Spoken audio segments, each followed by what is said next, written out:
Okay, good day everyone. Welcome to the first episode of our lecture series in Introduction to Philosophy of the Human Person. For this episode, we will discuss the meaning and nature of philosophy. Okay, so let's define philosophy. What is philosophy? Okay, philosophy derives from the two Greek words philos, which means love, and sophia, which means wisdom or knowledge. So philos means love, and sophia, which means wisdom or knowledge. So if we will combine these two terms, philos and sophia, we will come up with philosophia or philosophy. Literally, we can define philosophy as the love of wisdom or knowledge. So if the man is the lover of wisdom, if the man is the lover of knowledge, we can consider daw siya ay philosopher. Now, how can we say that man is a lover of wisdom or knowledge? So, man is the lover of wisdom or knowledge if he is continuously searching, seeking the meaning of something, the meaning of anything. May mga taong likas na hindi ma-satisfy sa iisang sagot. May mga taong still searching for the meaning of this. So, kaya nga, pagpatuloy siya naghahanap sa kasagutan sa mga particular questions, particular thing na nagbabother sa kanyang mind, he is searching. That person is searching, continuously searching, and if he found the answer, hey, that is knowledge because you acquired it. Okay, so that's why they said that. Example, kapag daw tinanong ka, what is your name? Right away you will answer because prior to that, you have already known the answer. So in that case, you have already found the answer. So you did not choose philosophy. You are not philosophizing in that case. Now, how can you apply philosophy with that kind of question? If the question though is why, for example, somebody asks you, what is your name? And you said, Jan. Jan is my name. So you answered right away. So there is no philosophy in this case. You did not apply philosophy in that case. But if the question is, why Jan is your name? Why your parents named you Jan? Bakit Jan ang pangalan mo? So, you cannot, if that is the kind of question, you cannot what? You cannot answer it right away. You will pause for a while and think of the answer. So, if you are thinking of the answer to that question, you are now philosophizing, you are now applying philosophy. Now, maybe you will think and you will search, bakit nga ba Jan ang pinangalan ng parents ko sa amin? Ano ba ang meron sa Jan? So, if you are going to search for the answer to that question, you are continuously searching, you are applying philosophy. That's why in its real sense, they said that philosophy is the science of wise and wherefores of all things. Why the science of wise? Eh kasi daw ang mga questions sa philosophy always wise. Bakit? Bakit ang mundo ay bilog? Bakit ang tao ay namamatay? Bakit laging may bagyo? So, if the question starts always with why, you need to think of the answer. You need to search for the answer. So therefore, you are going to apply philosophy. That's why they call philosophy in its real sense as the science of wise and wherefores of all things. Wherefores, we are always asking, may Diyos nga ba? Kung may Diyos, nasan siya? Kung may langit, nasan ang langit? Di ba? So, wherefores of all things. So, if that is the kind of question, or those are the kind of questions that always start with wise, wherefores of all things, or anything, we are applying philosophy. Therefore, that's why in its real sense, we can define philosophy as the science of wise and wherefores of all things. It is a search for meaning. So, Look, those great thinkers, those great philosophers, di ba? Like Aristotle, Socrates, Plato, they always what? They always search for the meaning of anything. That up to now we are applying their theories, their principles.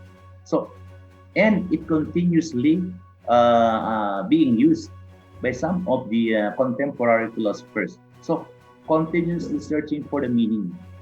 So, in short, walang hanggat nabubuhay ka raw dito sa mundo ay walang katapusan na katanungan sa mga bagay-bagay. Walang katapusan na paghanap ng sagot, paghanap ng kaalaman tungkol sa mga bagay-bagay sa mundo. Okay, so let's move on with the nature of philosophy. When you say nature, ano ang likas sa philosophy? Okay, they said that philosophy, in its very nature, philosophy searches for the meaning of himself and his word, like in our definition. So, if the meaning, if in its real sense or real definition of philosophy, it searches for the meaning. So that's why it is what? It is one of its nature. It is in the very nature of philosophy that man searches for the meaning of himself and his word. Walang katapusan na paghahanap ng kahulugan, walang katapusan na paghahanap ng sagot sa mga katanungan sa iyong sarili at sa iyong kapaligiran at sa mundong iyong ginagalawan. Example, tingnan nyo. Kuminsan, may mga tao nagsasabi, bakit ako laging nagsisimba? Bakit ako puro kabutihan ang ginagawa? Bakit kami ay hindi makaangat-angat sa hirap? Bakit kami laging nagugutom? Bakit kami tinatamaan lagi ng mga sakuna? Bakit lagi kami nagkakasakit? Di ba?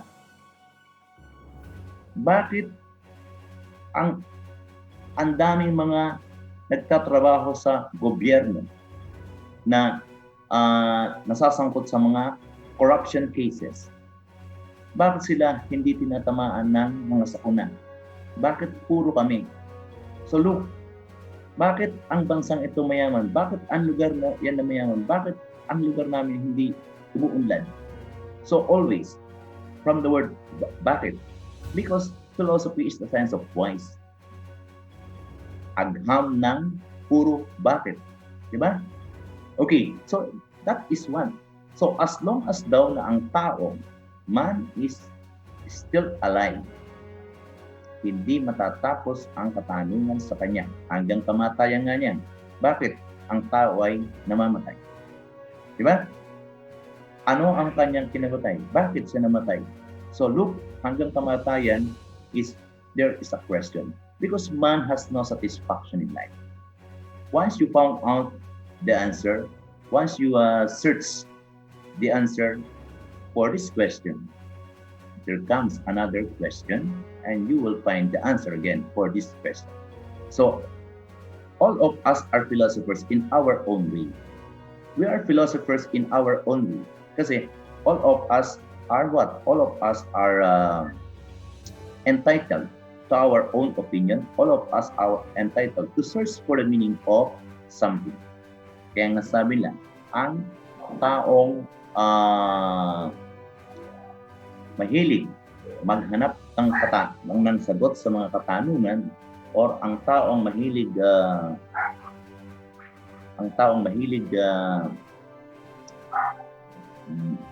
mag-search, mag-research ng solution to this problem, ng answer to this question, ay they are great thinkers. They are philosophers.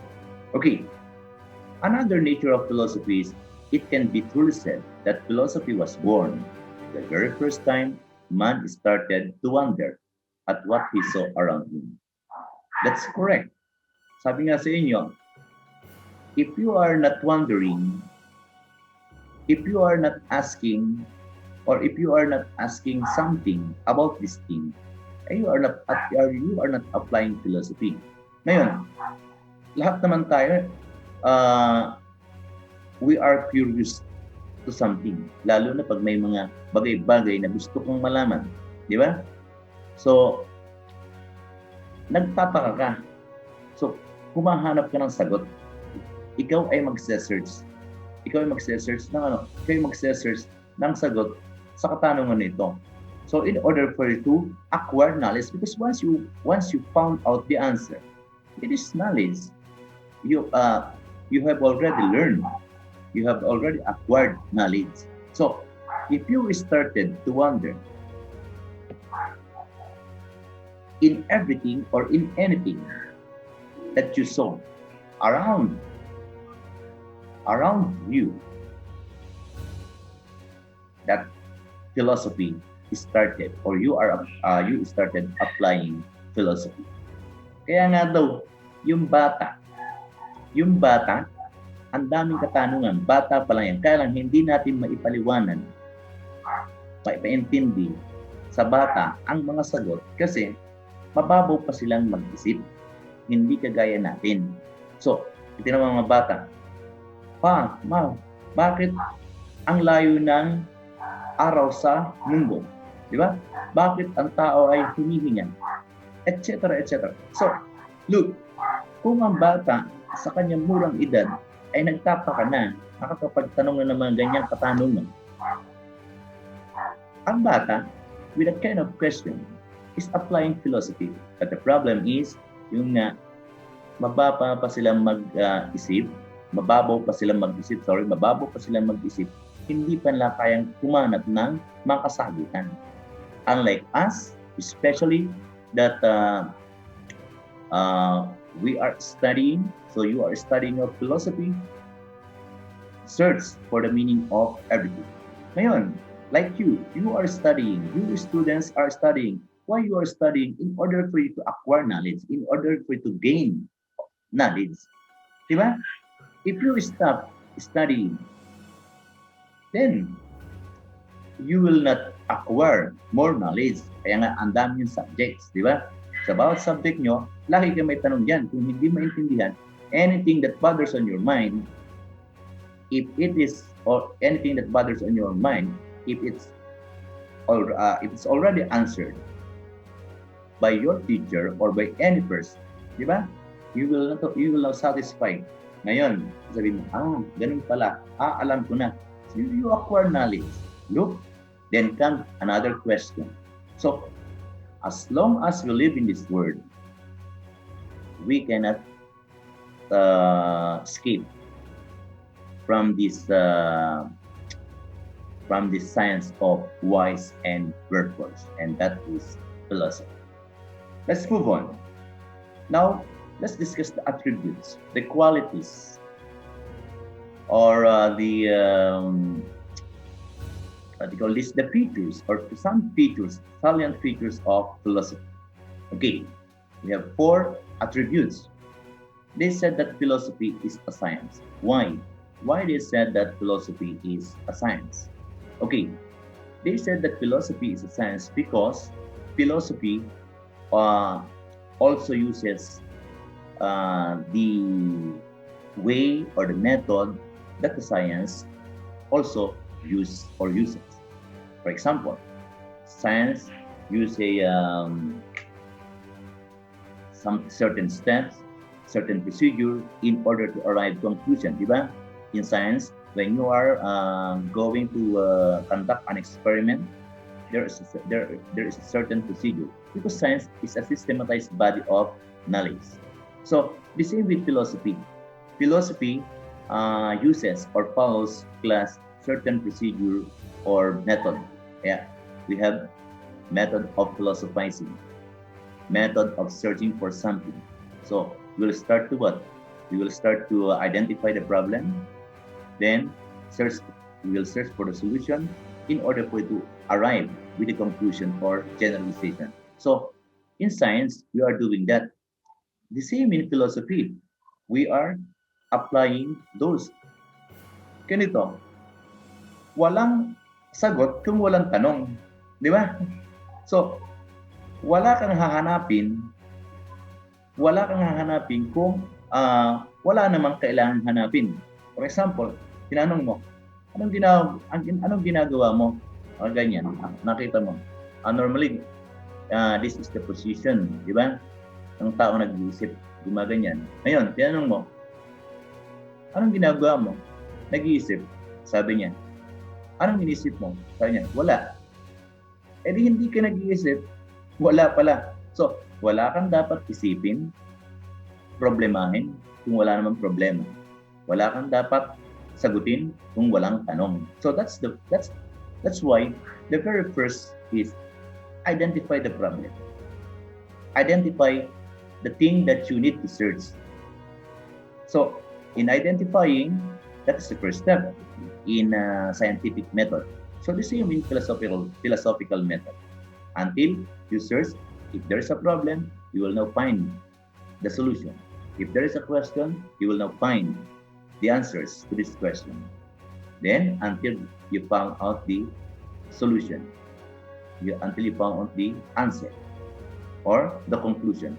So, that's the reason why they said that philosophy is science, because both of them use method and procedure, certain method and procedure to arrive with a certain principles or conclusion. Okay, so number 2, philosophy employs natural light of reason. Philosophy employs natural light of reason. Okay, philosophy is a science because both of them uses certain method and procedure to find the answer to the question, to find the solution to the problem. But the difference between science and philosophy, in science, we are using certain tools. We are using certain tools. We are using certain instrument in order for us to what? In order for us to accurately arrive with a conclusion. But in philosophy, we do not use certain instrument. We do not use certain tool. What we are using in philosophy is the natural reason, our reasoning. That's the reason why only man is the living being in this world that has what? That has the power of reasoning. So through the power of reasoning, natural light of reason, we find the solution. We find the answer to the question. So philosophy employs natural light of reason. Number 3, philosophy has an inclination to study all things. What's the meaning of that? Philosophy has an inclination to study all things. If psychology deals with the study of mind or the study of the behavior of man, and sociology deals with the study of the society, and biology deals with the study of life. What else? History deals with the study of certain past events. So these are the different disciplines in science. So they have what? They have certain fields to focus. But in philosophy has an inclination to study all things. So when you are studying, when you are studying the behavior of the group of people in the society, you need philosophy. When you are studying the behavior of an individual person, you need philosophy. When you are studying the certain events in the past, you need philosophy. So in short, philosophy is connected to all the disciplines in sciences. It has an inclination to study all things. Why? Because philosophy is what? Philosophy is the science of knowledge. Philosophy is the love of wisdom or knowledge. So that's why, look, science is a systematized body of knowledge. The word knowledge is there. When you are studying different areas, field of study, you are going to apply You are going to connect it with knowledge. Therefore, you will connect it with philosophy. And number 4, philosophy employs first cause or highest principle. Philosophy employs first cause or highest principle. When we say cause or principle, we are referring to what? We are referring to an explanation or reason. So philosophy employs what? Employs reason in order to come up with a valid principle, in order to come up with a valid conclusion, and that is valid explanation. So only among the field of knowledge that philosophy class only class philosophy is the field of knowledge that employs, that focuses on reasoning as the tool in answering certain question, or as an instrument in searching for the solution to the problem. Like in number 2, philosophy employs natural light of reason. Kaya nga, from the word reason, that's why they called man is a rational animal, the only living being that has the power to reason out. Okay? So, those are the attributes of philosophy. Let's move on with the principles. Principles of philosophy. Okay, there are four. So, we are studying these principles in order for you to be guided when you are applying philosophy, and for you to understand better what philosophy is. Okay, number 1, first principle is principle of identity. What is this principle of identity? From the word identity,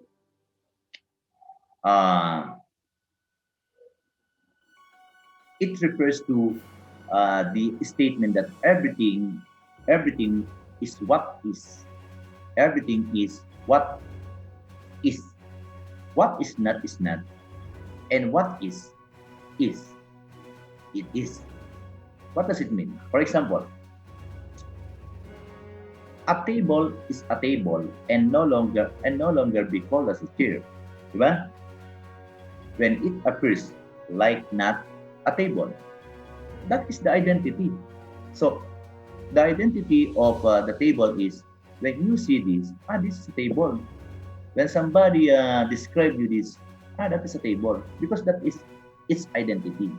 So a table cannot be called as a chair as longer as it can be called as a chair. Kasi alam natin mesa yan. Alam natin mga tangayan yan mesa.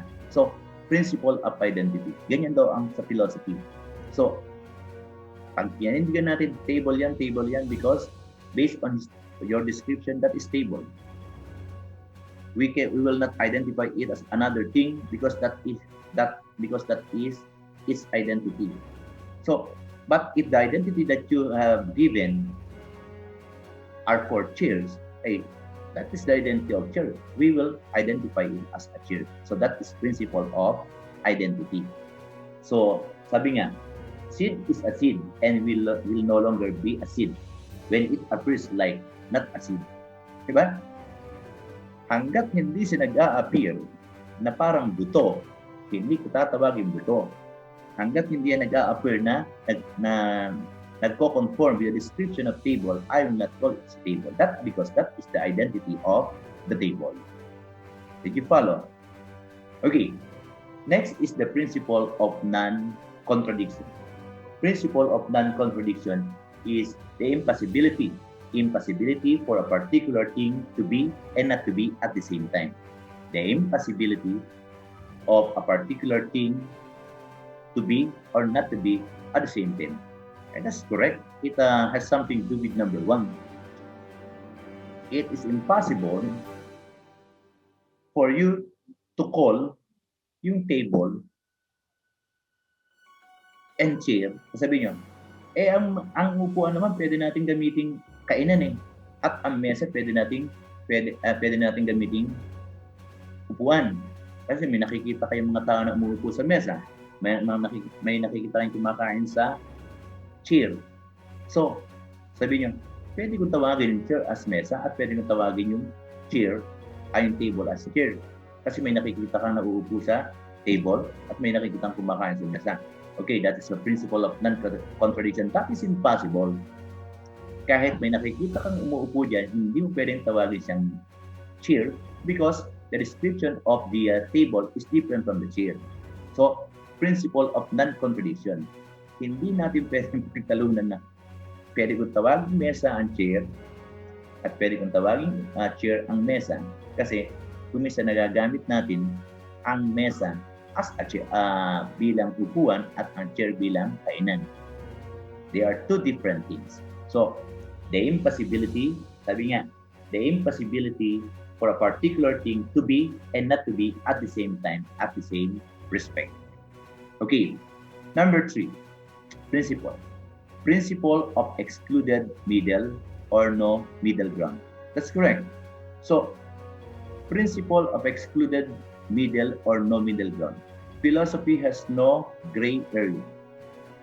Philosophy has no middle ground. Kaya nga daw, pag nagtanong, do you agree, for example, do you agree with the plan of the government to restore death penalty? Some say yes, some say no. Ikaw, sabi mo, I'm either yes, either no, or you are at the middle ground because you don't have no fixed or firm standpoint. Sa philosophy daw walang ganyan. Kailangan dalawa lang. It's either yes or no. It's either against or in favor. That's why we have pros and cons. Yan lang, walang middle ground. Okay. So,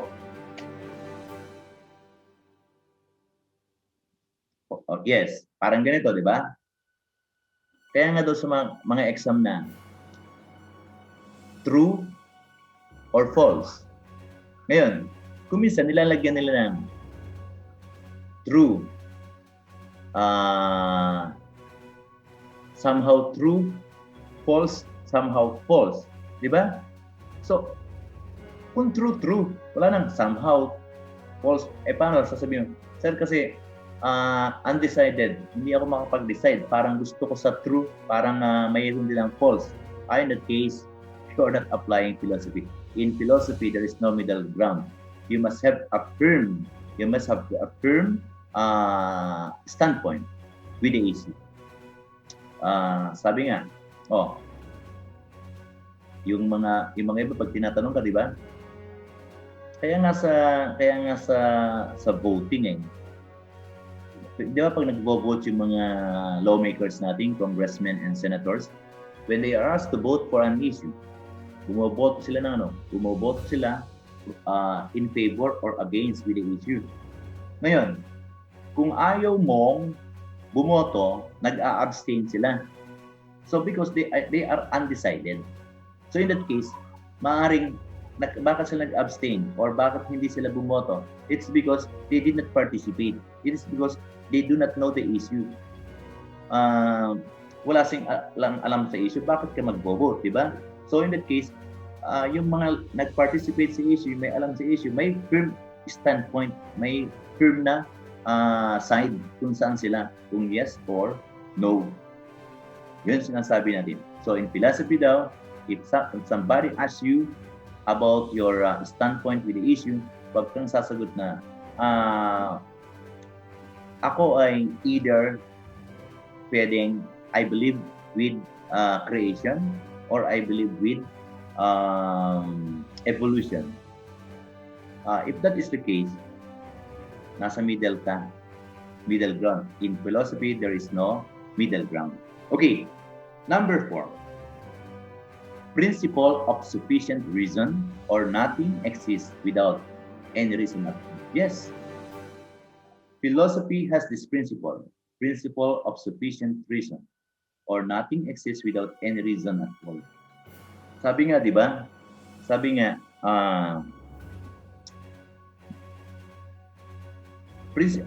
Sabi nga na, all things in this world exist for a reason. Sabi mo, bakit ang ahas ay nangangagat or ito ay very dangerous sa tao? Kasi pwede ka, yung mga may venom, di ba?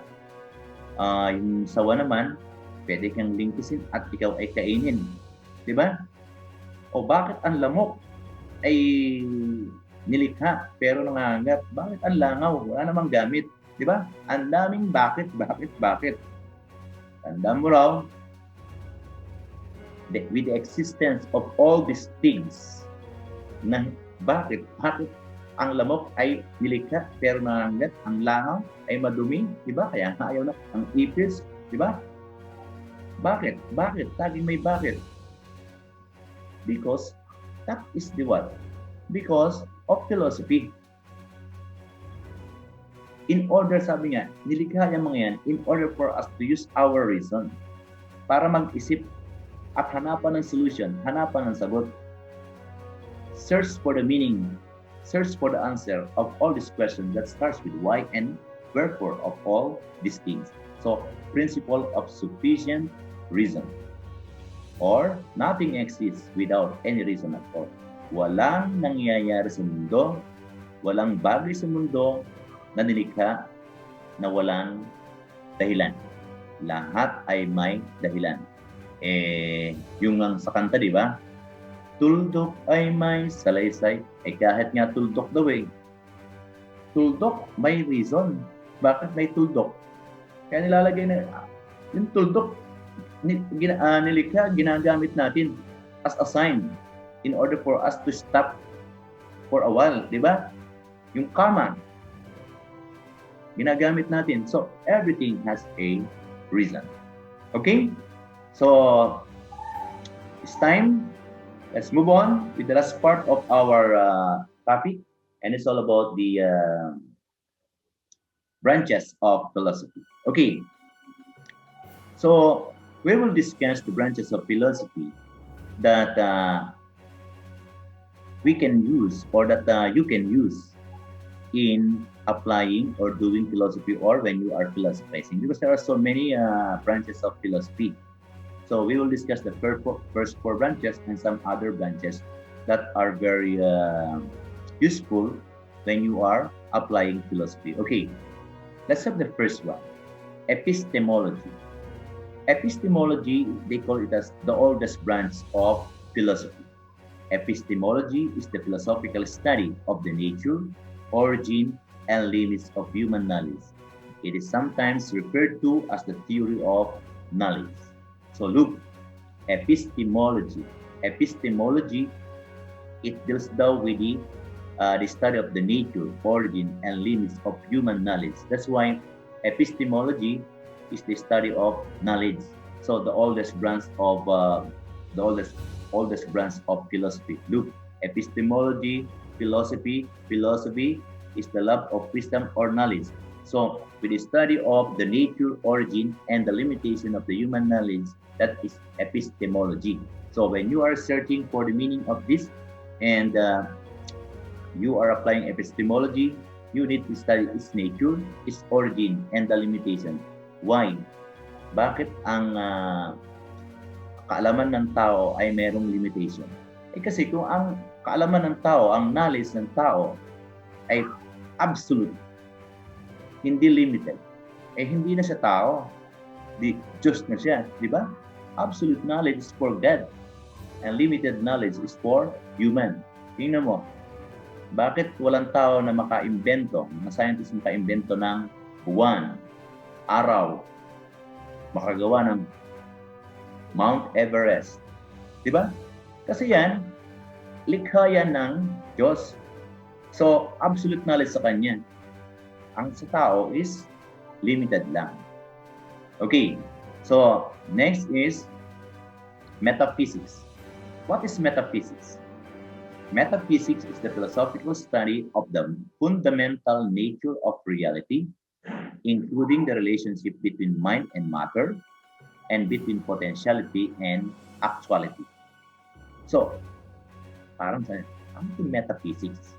Metaphysics is the second of the four old branches of philosophy. So, the fundamental nature of reality, including the relationship between mind and matter. Parang ganito. When we say in philosophy, mind and matter, mind, matter. Matter refers to our body, and mind is the soul. Ngayon, matter or our body moves because of the dictation of the soul. So, gagalaw ang kamay mo because you have the soul. Kaya nga, pag namatay na daw ang tao, kumihiwalay ang kanyang soul sa kanyang body. So, in order for us to call it as man, there is a mind and matter, there is a body and soul. Ngayon, pag nakakita ka ng manikin, ay, may form ng body ng tao. Ipinorm yung manikin, alam yung manikin, or yun na lang rebulto, estatwa. Ipinorm yung rebulto sa anyo ng tao. Kaya pag nakita mo yung rebulto ng Jose Rizal sa Luneta, alam mo si Jose Rizal, di ba? Pero, wala siyang soul, wala siyang mind, kaya hindi siya gumagalaw. So, hindi mo siya matatawag na tao kasi wala siyang may anyo siya ng body ng tao, pero hindi kapareho ng mismong body ng tao kasi siya ibang materials ang ginamit. Pero inanyo siya sa anyo ng tao. Hindi mo rin siya matatawag na tao kasi wala siyang mind, hindi siya gumagalaw. Pero sasabihin sa iyo, si President Duterte, alam mo agad, si President Duterte is tao, di ba? The reality of President Duterte is he is the president. He is the way he speaks is alam natin. Because yun ang reality kay President Duterte. Yung reality sa akin, pag sinabi mo, ay si Mr. Sagnip, pag narinig mo kagad. So lahat ng katangian mo na nakikita nila sa iyo because ikaw ay alam nilang buhay na tao. So makikilala ka nila. So, yun yung reality. Parang ganito, dagdagan natin. Tingnan natin bakit may map? Look at the map of the Philippines. Di ba? Yung mapa, nire-represent niya yung ating bansa. Hindi mo makikita ng isang tinginan ang buong Pilipinas with your naked eye. But you can see it with the use of map. Pag tinignan mo sa map, ito pala ang buong Pilipinas. Di ba? So, that map serves as what? Serves as a representation of the Philippines. Bakit nakagawa ng map? It is because there is real thing. Di ba? Yun yung metaphysics. Okay. Between potentiality and actuality. Actual and potential. Ito nakikita ko sa mga Facebook eh. 'Di ba yung picture nila nung sila yung mga payat pa, bata pa, then tatapatan ng picture ngayon ng bago. Before and after, lalagay nila difference between the actual and potential. Potentiality and actuality. O bakit ka may tingnan mo yung picture. Yung picture mo, or yung nalang paintings mo, o yung picture mo, hindi makakakuha ng ganon na picture nang wala yung real thing. Ikaw na mismo, di ba? So, kaya ka nakakaisip ng ganito, kasi nakita mo na yan, yung bagay na yan. Alam mong nag-e-exist yung bagay na yan. So, lahat yan ng ating naiisip is mayroon tayong prior knowledge diyan sa bagay na yan. O for example, hindi po napuntahan ang hindi po napuntahan ang Banawe Rice Terraces. Pero alam mo ang Banawe Rice Terraces, di ba? Pag sinabi Banawe Rice Terraces without the picture, sa mind mo lang, alam mo hagdan pala yan. Why? Because you see it in the picture. From that picture, yun yung nakikita mo. Ngayon, yun ang pinagbasehan mo na alam mo na gano'n ang itsura ng Banawerized terraces. So, kasi from that picture, kinuha naman yun sa real thing, mismo sa lugar kung nasan yung Banawerized terraces. Okay? So that is metaphysics. Logic is the philosophical study of good reasoning or of the principles and criteria of valid inference and demonstration. When somebody says, you have a very logical, your statement is very logical. So it means that your statement is acceptable, your statement is good. Good reasoning. That's why they said logic is the art and science of correct, accurate thinking. Okay, so let's move on. Ethics. And so those are the first four branches of branches of philosophy.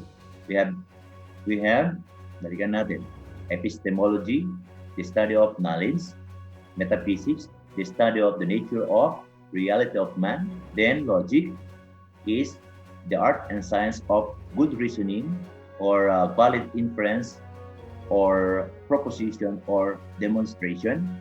Then ethics, number 4. It is defined as moral philosophy or code of morals practiced by a person or group of people, which recommends the concept of right and wrong behavior. So, kaya nga, ethical standard. So, pag naroon yung yung ethics, it has something to do with morality. The identification of the wrongness and the rightfulness of the behavior of man. Kaya nga, pag sinabing, ang mali mo, ang ginagawa mo ay mali, yan ay immoral. So, immoral means not moral. Moral has something to do with good. So, if that is the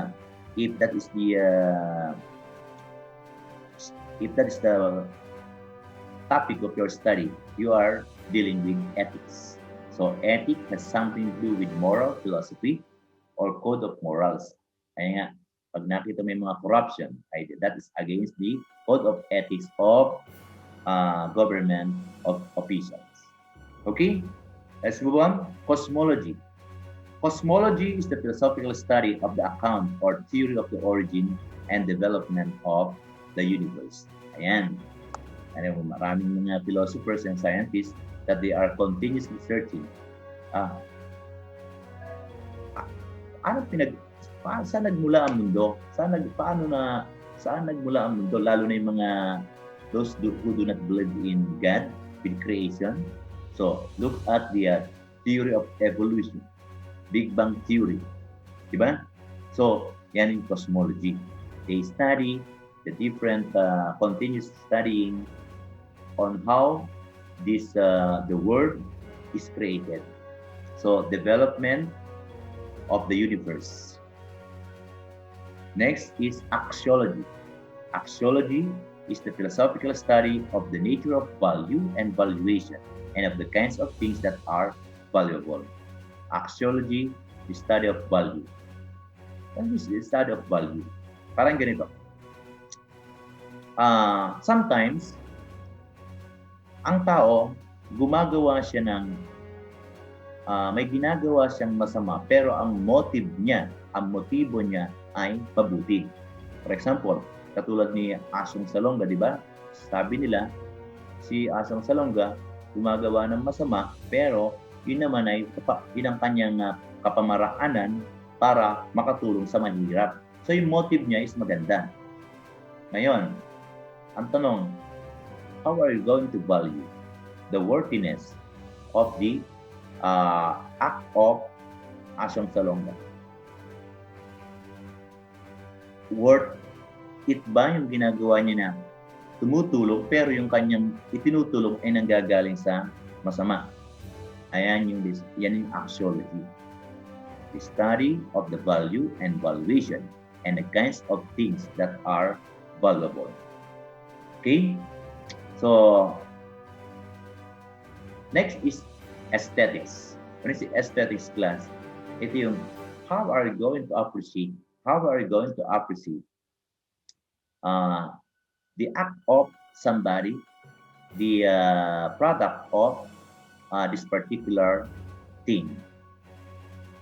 Pwedeng ang isang bagay ay maganda sa kanya, hindi maganda sa iyo. Di ba? Kaya nga, sa mga beauty pageants, sa mga contest, laging may judge. Ngayon, yung mga judges, lagi sila yung, kung ano yung decision nila, yun ang ating pinapanigan, ay yung ating sinusunod. Ngayon, there are some people na, yung mga viewers, there are some viewers or people na, they said, ay luto, ay hindi tama yung kanyang decision. Class, sila yung judges, kaya nga lagi sa last part ng mechanics is, the decision of the Board of Judges is final and irrefutable.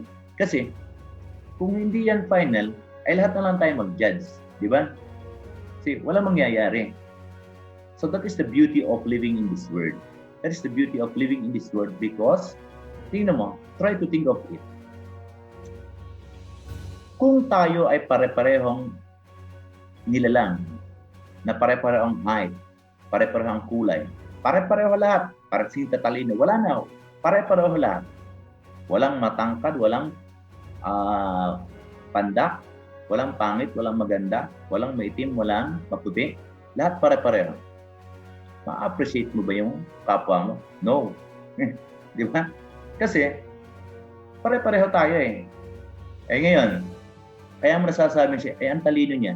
It is because, yung iba, hindi ganong mag-isip. Ay sinasabi, ay ang tangkad niya. Kasi may nakikita kang mababa, maliit. Di ba? Ay ang puti niya. Kasi may nakikita kang ang kulay kayumanggi or kulay black. Di ba? So, appreciation of something, appreciation of beauty and taste is aesthetic. So, sabi nga nila sa kasabihan, the eyes of the beauty is in the eyes of the beholder. Okay, that's correct. Kasi, sabi nga sa'yo, for me, maganda yan. Acceptable sa akin yan. Sa'yo, acceptable ba? Bihira nga sa mga contest na pare-pareho ang hatol or decision ng mga judges, di ba? Kung minsan magkakaiba sila. Kasi, magkakaiba tayo. We have our own identity. Ayan yung principle of identity. Sabi nga lang, kahit yung kambal identical twin, mayroon pa rin pagkakaiba yan kahit sila identical twin. Okay? So, that's all for the branches of philosophy. Let's go back. So, what are the branches of philosophy that we can apply in doing philosophy or when we are philosophizing? We have epistemology, study of knowledge, metaphysics, the study of the nature of human reality, logic, the science and art of correct and accurate thinking, ethics, the study of moral philosophy and code of morals, cosmology, the study of the theory of the origin and development of the universe, then axiology, the study of value, and last is aesthetics, the study of beauty and taste. Okay, that's all. See you again on our second episode. Bye-bye.